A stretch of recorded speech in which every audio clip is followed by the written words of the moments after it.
Hello everyone. Last lecture में हम लोग फंक्शन ऑफ क्लास ए के बारे में जाने, फंक्शन ऑफ एक्सपोनेंशियल ऑर्डर के बारे में जाने। आज के वीडियो में लोग लैप्लास ट्रांसफॉर्म को डिफाइन करेंगे और देखेंगे कि लैप्लास ट्रांसफॉर्म का एग्जिस्टेंस कंडीशन क्या है। ठीक है, तो डिफाइन करते हैं लैप्लास ट्रांसफॉर्म। तो लेट्स से कि हमारे पास कोई भी एक फंक्शन एफ टी है। Let f t be a function defined on set of real number R. ठीक है, पूरे आर पे डिफाइंड है सच दैट कि जो एफ टी है इसका वैल्यू 0 है for all T less than 0। यहाँ पे एक चीज़ हम लोग लैप्लास में देखते हैं कि लैप्लास ट्रांसफॉर्म जब भी डिफाइन होता है वो पॉजिटिव टी का जो टी जो है वो ग्रेटर देन इक्वल्स टू 0 पे डिफाइन होता है। मीन्स जो नेगेटिव में जो टी है उसके लिए हम लोग फंक्शन का वैल्यू क्या कर लेते हैं, 0 ले लेते हैं। ठीक है, और ये अगर डिफरेंस पूछा जाए दूसरे ट्रांसफॉर्म और लैप्लास ट्रांसफॉर्म में तो ये एक मेजर डिफरेंस है कि यहाँ पे लैप्लास ट्रांसफॉर्म में जो होता है वो टी पॉजिटिव होना चाहिए। ओके, नेगेटिव नहीं हो सकता। तो एफ टी कोई भी फंक्शन एक डिफाइंड है आर में such that f t is equal to 0 for all t greater less than 0। Then Laplace transform of f t is given by, कैसे देते हैं हम लोग, इसे लिखते हैं एल ऑफ एफ टी। ठीक है, which is Laplace transform of function f T. हम लोग यहाँ पे क्या करेंगे, लैप्लास ट्रांसफॉर्म जब डिफाइन करेंगे तो हम लोग एक पैरामीटर को इंट्रोड्यूस करेंगे। ठीक है, इन जनरल वो पैरामीटर एस होता है, बहुत सारी बुक में पी लेते हैं, तो कोई भी एक पैरामीटर हम लोग ले सकते हैं। तो हम लोग क्या करने वाले हैं, एफ ऑफ एस लेते हैं। यहाँ पे एक नोटेशन को भी ध्यान रखना है कि जो फंक्शन है हम लोग वो क्या किए, कैपिटल एफ को डिफाइन किए हैं, बट यहाँ पे हम लोग F of S small F को यूज कर रहे हैं। ठीक है, क्या कर रहे हैं, स्मॉल एफ को हम लोग यूज कर रहे हैं, एफ ऑफ एस। तो बस ये क्या है, ये डिफ्रेंशिएट करने के लिए कि फंक्शन में और जो हम लोग जो न्यू लैप्लास ट्रांसफॉर्म का जो फंक्शन ले रहे हैं जो कि एस पैरामीटर में होगा उसके बीच जो डिफ्रेंशिएशन है वो बस देखना चाह रहे हैं कि एक जैसा ना लगे। उसके लिए एक को कैपिटल ले लेते हैं और दूसरे को स्मॉल ले लेते हैं, और कोई अंतर नहीं है। ये जो डिफाइन होगा वो कैसे डिफाइन होगा कि 0 टू इंटीग्रल को कैसे डिफाइन किए, 0 to infinity e to the power minus s t f t d t. 0 to infinity integral e to the power minus s t f t d t. अगर ये integral और ये जो integral है ये क्या करना चाहिए, कन्वर्ज करना चाहिए कि इस ये जो इंटीग्रल है इसका वैल्यू अगर फाइनाइट आता है तब हम लोग बोलेंगे कि इस फंक्शन का लैप्लास ट्रांसफॉर्म एग्जिस्ट कर रहा है, जो कि हम लोग एक थ्योरम के फॉर्म में नेक्स्ट देखने वाले हैं कि कब ये जो इंटीग्रल है ये कन्वर्ज करेगा। ओके, और अगर ये कन्वर्ज कर रहा है तो जो इसका जो वैल्यू आएगा, जो भी वैल्यू आएगा वही हो जाएगा लैप्लास ट्रांसफॉर्म एफ टी का। ठीक है यहाँ तक, ओके। और ये जो s है ये क्या है, हम लोग अभी बोल चुके हैं कि ये एक पैरामीटर है। पैरामीटर बेसिकली क्या होता है कि ये जो s है ये जो फंक्शन t है, t का जो फंक्शन था ft, तो ये जो पैरामीटर s है वो t से इंडिपेंडेंट होगा, कोई भी एक रियल और कॉम्प्लेक्स नंबर हो सकता है। बट इन जनरल प्रैक्टिकली हम लोग क्या करते हैं, s का वैल्यू एक रियल नंबर लेते हैं। ठीक है, तो यहाँ पे डिफाइन कर लेते हैं where s is a parameter independent of t and is any real or complex number। क्या करेंगे हम लोग, रियल या कॉम्प्लेक्स नंबर वो एक होगा। अब ये तो डिफाइन हो गया, बट इससे पहले हम लोग क्या करते हैं, इंटीग्रल ट्रांसफॉर्म पे आते हैं। जैसे ये तो लैप्लास पर्टिकुलर पढ़ रहे हैं ना हम लोग, इसके साथ फूरियर ट्रांसफॉर्म हो सकता है, मेलियन हेंकल कुछ भी हो सकता है। तो इंटीग्रल ट्रांसफॉर्म को अगर हम लोग देखना चाहें, क्योंकि हम लोग देखना चाह रहे हैं कि कर्नल क्या होता है किसी भी ट्रांसफॉर्म का, उसको डिफाइन करना चाह रहे हैं। ठीक है, सो इंटीग्रल ट्रांसफॉर्म अगर हम लोग डिफाइन करते हैं, ठीक है, सो कोई भी एक फंक्शन हमारे पास एफ टी है, इसका हम लोग इंटीग्रल ट्रांसफॉर्म डिफाइन कर रहे हैं। इंटीग्रल में लैप्लास आ जाएगा, फूरियर आ जाएगा, कोई भी, जैसे एक पर्टिकुलर केस हम लोग देख चुके हैं, इसे जनरलाइज कर रहे हैं। ठीक है, तो इंटीग्रल ट्रांसफॉर्म अगर एफ टी का देखें तो ये क्या होता है, ये एक इम्प्रॉपर इंटीग्रल होगा माइनस इन्फिनिटी से प्लस इन्फिनिटी तक, जिसमें के एस टी एक आएगा, जो कि जिसे हम लोग बोलेंगे kernel of the transform. K s t को क्या बोलेंगे? Kernel of the transform. ये फंक्शन एस का भी है और टी का भी है, मीन्स इस पैरामीटर का भी है और एस पैरामीटर का भी फंक्शन होगा। और इसके साथ अगर एफ टी डी टी ले लें तो ये जो इम्प्रॉपर इंटीग्रल है इसे बोलेंगे कि ये इंटीग्रल ट्रांसफॉर्म हो गया। और इस कर्नल के वैल्यू पे डिपेंड करेगा कि ये जो इंटीग्रल ट्रांसफॉर्म है वो लैप्लास है, फूरियर है कि क्या है। तो ये जो के एस टी है इसे बोलेंगे कर्नल ऑफ द ट्रांसफॉर्म। तो के एस टी क्या हो जाएगा? ये हो जाएगा कर्नल ऑफ द ट्रांसफॉर्म। और ये फंक्शन किसका किसका होगा? एस और टी का।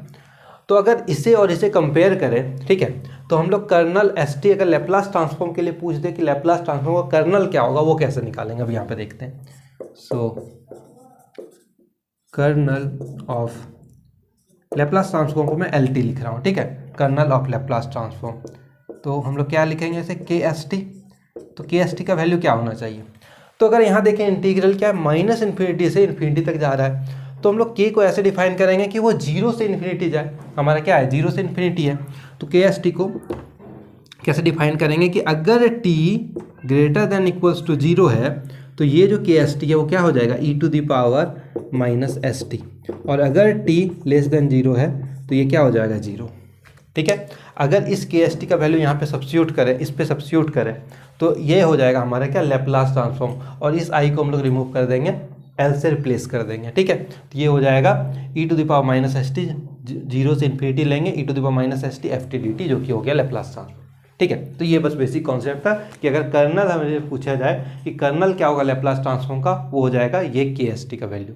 ओके, जब लोग फूरियर को डिफाइन करेंगे वहाँ पे भी देखेंगे कि ये क्या हो जाएगा, ये हो जाएगा वहाँ पे कर्नल क्या हो जाएगा? E to the power iota s t, ठीक है, e to the power iota s t. और यहाँ पे टी का वैल्यू पूरे आर पे होगा। यहाँ पे क्या हो जाता है? बस पॉजिटिव के लिए आ रहा है, बट फूरियर में वो पूरे रियल नंबर के लिए ट्रू होगा। ओके, तो ये तो बेसिक डिफाइन किया।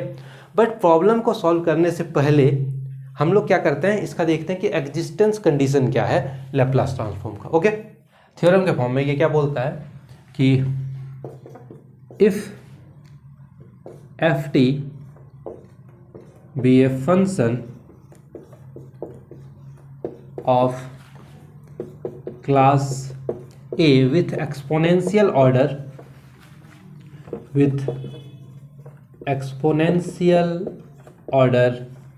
Small a. ठीक है, क्या हो रहा है? फंक्शन हमारे पास क्लास ए का है जिसका एक्सपोनेंशियल ऑर्डर क्या है? स्मॉल ए है। Then Laplace transform of f t exists for all s greater than a. यहाँ पे एस क्या है? पैरामीटर होगा लैप्लास ट्रांसफॉर्म का। ठीक है, तो अगर कोई भी फंक्शन क्लास ए का है जिसका एक्सपोनेंशियल ऑर्डर क्या स्मॉल ए है, तब लैप्लास ट्रांसफॉर्म एफ टी का एग्जिस्ट करेगा जब वो एक्सपोनेंशियल ऑर्डर से पैरामीटर का वैल्यू क्या हो जाए? स्ट्रिक्टली ग्रेटर देन हो। ठीक है, इसे हम लोग प्रूफ करना चाहते हैं। सो हम लोग क्या करते हैं, लैप्लास ट्रांसफॉर्म हमें निकालना है किसका? एफ टी का। तो ये क्या होगा? बेसिकली ये हो जाएगा zero to infinity e to the power minus s t f t d t. यही है हमारे पास। ओके, हम लोग क्या करते हैं, ये जो इंटरवल है जीरो से इन्फिनिटी, इसे ब्रेक डाउन करते हैं। ठीक है, एक हम लोग finite value T not define करते हैं और उस पर इसे ब्रेक डाउन करते हैं। तो इसे हम लोग लिखते हैं, यहाँ पे मैं लिख देता हूँ कि ये जीरो से टी नॉट है e to the power minus s t f t d t, and then फिर ये इंटीग्रल टी नॉट से इन्फिनिटी को जा रहा है e to the power minus s t f t d t. ठीक है, इसे मैं बोलता हूँ इक्वेशन नंबर 1। और यहाँ पे टी नॉट क्या है? कोई भी एक स्ट्रिक्टली ग्रेटर देन जीरो, कोई भी एक फाइनाइट वैल्यू है हमारे पास। ओके, तो हम लोग क्या किया, बस इसे ब्रेक डाउन कर लिए। अब कुछ कंडीशन गिवन है कि फंक्शन क्या है? क्लास ए का है। हम लोग क्लास ए को लास्ट लेक्चर में डिफाइन किया, तो वो क्या होता है कि फंक्शन अगर क्लास ए का है, इसका मतलब फंक्शन पीस वाइज कंटिन्यूअस है और उसके साथ फंक्शन क्या एक्सपोनेंशियल ऑर्डर का है। और यहाँ पे एक्सपोनेंशियल ऑर्डर का वैल्यू गिवन है कि वो ए एक्सपोनेंशियल ऑर्डर का है। ओके, अब लेते हैं कि since F t is function of class A, therefore अगर ये क्लास ए का है इसका मतलब फंक्शन क्या है, पीस वाइज कंटिन्यूअस है। Therefore F t is peace wise continuous function in every finite interval t greater than equals to 0। कोई भी फाइनाइट इंटरवल लें जिसमें t पॉजिटिव है, उसमें क्या हो जाएगा, फंक्शन पीस वाइज कंटिन्यूअस होगा।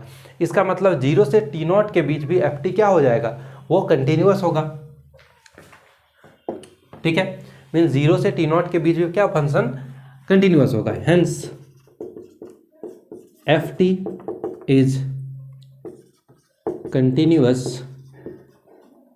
in t lies between 0 to t not. Means यहाँ पे ये जो फंक्शन है कंटिन्यूअस है। अगर वो कंटिन्यूअस है इसका मतलब ये जो वैल्यू है यहाँ से यहाँ तक, ये जो वैल्यू है, ये जो इंटीग्रल है वो क्या होगा, एग्जिस्ट करेगा। मतलब वो जो इंटीग्रल है वो कन्वर्ज करेगा। ठीक है, अगर ये जो कंटिन्यूअस है, क्योंकि e to the power minus s to तो कंटिन्यूअस है ही, मीन्स ये कंटिन्यूअस फंक्शन का इंटीग्रल ले रहे हैं तो वो कन्वर्ज करेगा। Hence this continuous and this integral 0 से t not e to the power minus st ft dt ये एग्जिस्ट करेगा, एग्जिस्ट्स। ठीक है, ये एग्जिस्ट करेगा। ओके, तो हमें बस चेक करना है इस सेकेंड पार्ट में कि जब t नॉट से इन्फिनिटी के लिए लेंगे तब वो कन्वर्ज करेगा कि नहीं, वो चेक करना है। अब यहाँ पे ये डाउट हो सकता है कि जब हम लोग यहाँ पे बोल रहे हैं कि ये इसके लिए अगर कंटिन्यूअस है तो यहाँ पे भी तो ये सेम चीज़ बोल के हम लोग बोल सकते हैं एग्जिस्ट करेगा, नहीं। क्योंकि यहाँ पे एक चीज़ हम लोग देख सकते हैं कि ये फाइनाइट इंटरवल के लिए होता है। फाइनाइट इंटरवल अगर होगा, यहाँ पे ये जो इंटरवल है टी नॉट से इन्फिनिटी तक जा रहा है जो कि फाइनाइट नहीं है, तो वहाँ पे ये नहीं बोल सकते कि फंक्शन कंटिन्यूअस हो जाएगा तो हो जाएगा, क्योंकि नहीं होगा ना, क्योंकि टी नॉट से इन्फिनिटी तक जा रहा है वो इंटरवल। तो वहाँ हम लोग क्या करेंगे, ये जो फंक्शन ऑफ क्लास ए है उसका हम लोग अभी एक कंडीशन यूज किए, एक और कंडीशन है जो कि एक्सपोनेंशियल ऑर्डर का, उसे यूज करते हैं। ठीक है, since F t is of exponential order A, function क्या है, एक्सपोनेंशियल ऑर्डर ए का है। इसका मतलब क्या होगा, then there exist t not belongs to natural number and m greater than 0 such that, ऐसे डिफाइन होता है, ये क्या होता है कि mod f t e to the power minus a t strictly less than m होगा for all t greater than equals to t not. ऐसे डिफाइन किए थे हम लोग। ओके, तो इसका ये मतलब हुआ कि मॉड ऑफ एफ टी ये स्ट्रिक्टली लेस देन होगा m e a t for all t greater than equals to t not. इसे बोलते हैं इक्वेशन नंबर 2। ठीक है, मॉड एफ टी का वैल्यू हमें मेरे पास आ गया। अब हम लोग क्या कर रहे हैं, ये जो इंटीग्रल है इसे सॉल्व कर दें। सो नाउ इंटीग्रल क्या है हमारे पास, ये टी नॉट से इन्फिनिटी है e to the power minus s t f t d T.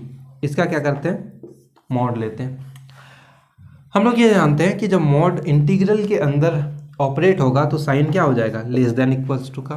तो ये हो जाएगा टी नॉट से infinity mod e to the power minus s t f t and d t. यहाँ तो कोई दिक्कत नहीं होना चाहिए। ओके, अब हम लोग ये भी जानते हैं कि e to the power minus s t क्या होता है, एक पॉजिटिव क्वांटिटी होता है। तो उसे हम लोग क्या कर सकते हैं, मॉड के बाहर ला सकते हैं। तो ये हो जाएगा equals to this t not to infinity e to the power minus s t mod of f t and d t. यहाँ पे चाहो तो लिख लो e to the power minus s t is always greater than equals to 0। Positive quantity बाहर ला सकते हैं। ओके, अब हम लोग मॉड ऑफ एफ टी का वैल्यू यहाँ से इक्वेशन नंबर 2 से सब्स्टिट्यूट कर सकते हैं। अब यहाँ पे फिर से आ जाएंगे, तो ये further less than equals to हो जाएगा integral t not to infinity e to the power minus s t, और मॉड एफ टी का वैल्यू क्या है, this is M e a t, ठीक है, एंड डी टी यहाँ तक ठीक है। ओके, यहाँ पे लिख लेते हैं फ्रॉम, ये जो आया है इक्वेशन नंबर 2 से हम लोग लाए।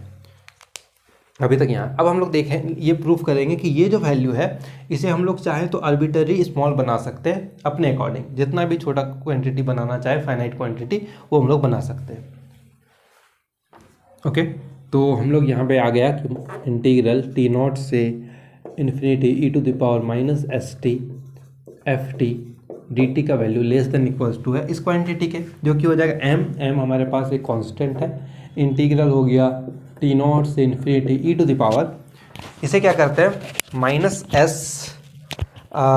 ये एड ऑन हो जाएगा, लेकिन हम लोग क्या कर रहे हैं माइनस को कॉमन लेते हैं, तो ये हो जाएगा e to the power minus s minus a t d t लिख सकते हैं।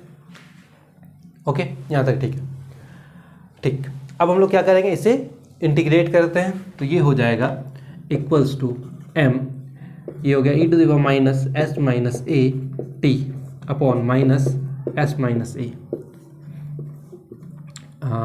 टी नॉट से इन्फिनिटी, ये सब्स्टिट्यूट करना है वैल्यू। ओके, जब अगर हम लोग वैल्यू सब्स्टिट्यूट करेंगे टी टेंडिंग टू इन्फिनिटी, तो ये बन जाएगा e to the power minus infinity, जो कि 0 हो जाएगा।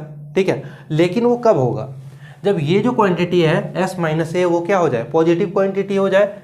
अगर ये एस माइनस ए क्या है, पॉजिटिव क्वांटिटी हो जाए, तो हम लोग बोलेंगे कि ये जो वैल्यू जब इन्फिनिटी को पुट करेंगे तो 0 हो जाएगा। और अगर ये नेगेटिव हो जाता है तो ये इन्फिनिटी हो जाएगा, फिर ये जो हमारे जो इंटीग्रल है वो कन्वर्ज नहीं करेगा। हम लोग क्या चाह रहे हैं कि कब कन्वर्ज करेगा ये देखना चाह रहे हैं, तो उसके लिए क्या करना होगा, इस वैल्यू को जब इन्फिनिटी पुट करें तो 0 आ जाए, तो उसके लिए ये हो जाएगा एम, ये 0, और ये 0 कब आया, हम लोग इसके साथ ये कंडीशन लिख लेते हैं, if s strictly greater than a. जब हम लोग एस माइनस ए क्या हो जाए, वो पॉजिटिव हो जाए, मतलब एस का value strictly greater than a हो जाए, तब बोलेंगे कि वो हमारा कन्वर्ज करेगा। ओके, तो ये आ गया 0, फिर माइनस, और एक माइनस पहले से है, जब टी नॉट को पुट करेंगे ये हो जाएगा e to the power minus s minus a t not upon s minus a. ठीक है यहाँ तक, तो मतलब ये जो वैल्यू है ये आ गया हमारे पास M e to the power minus s minus a t not upon s minus a if s strictly greater than a. ठीक है, ये जो वैल्यू है। अब अगर हम लोग यहाँ पे देखें, ये जो टी नॉट है एक फाइनाइट नेचुरल नंबर है हमारे पास, एम भी हमारे पास एक फाइनाइट रियल नंबर है, एस तो एक पैरामीटर है, और ए का वैल्यू जो भी है वो भी एक फाइनाइट एक्सपोनेंशियल ऑर्डर का नंबर है। मीन्स ये जो क्वांटिटी है ये एक कांस्टेंट क्वांटिटी होगा, और इसका वैल्यू यहाँ पे अगर देखें तो वो डिपेंड कर रहा है एम पे और कुछ वैल्यू पे। बट अगर ये जो टी नॉट है ये हम लोग खुद से क्या बोलते हैं, चूज करते हैं, ये टी नॉट हम लोग खुद से चूज करते हैं एक्सपोनेंशियल ऑर्डर डिफाइन करते वक्त।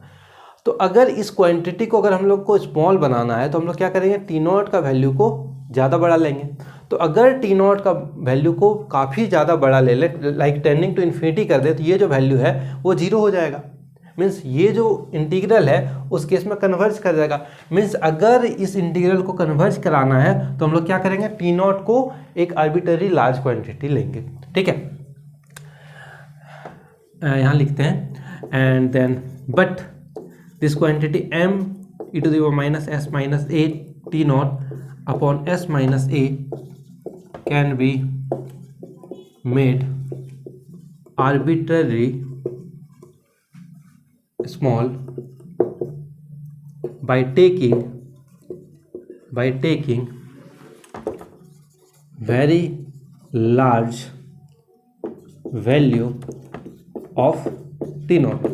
अगर टी नॉट का वैल्यू हम लोग वेरी लार्ज ले लें, बहुत बड़ा क्वांटिटी ले लें टेंडिंग टू इन्फिनिटी, तो हम लोग ये बोल सकते हैं ये जो वैल्यू है वो जितना स्मॉल हम लोग बनाना चाहे बना ले। अगर टी टेंडिंग टू इन्फिनिटी ले ले तो ये 0 को टेंड कर जाएगा। ओके, मीन्स अगर टी नॉट का वैल्यू हम लोग बड़ा ले लें तो ये जो वैल्यू है और ये जो इंटीग्रल है वो कन्वर्ज कर जाएगा। Okay,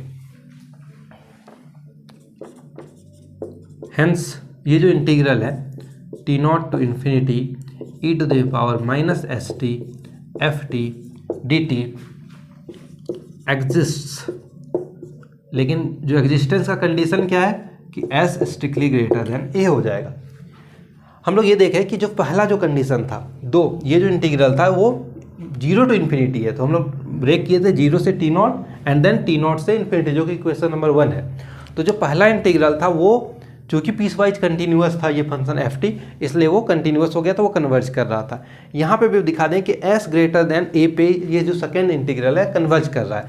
hence from equation 1, thus from equation 1 Laplace transform of ft exists for s greater than e, hence the theorem is proved। ठीक है, तो हम लोग ये दिखा दिए कि किसी भी फंक्शन का लैप्लास ट्रांसफॉर्म तब एग्जिस्ट करेगा जब जो पैरामीटर का वैल्यू है वो एक्सपोनेंशियल ऑर्डर से स्ट्रिक्टली ग्रेटर देन हो, ठीक है, बड़ा हो। ठीक है, अब हम लोग नेक्स्ट लेक्चर में क्या करने वाले हैं कि कुछ elementary function like sine function, sine hyperbolic function, exponential function t to the power n, इन सब का क्या करेंगे, लैप्लास ट्रांसफॉर्म निकालेंगे। ओके, तो मिलते हैं नेक्स्ट लेक्चर।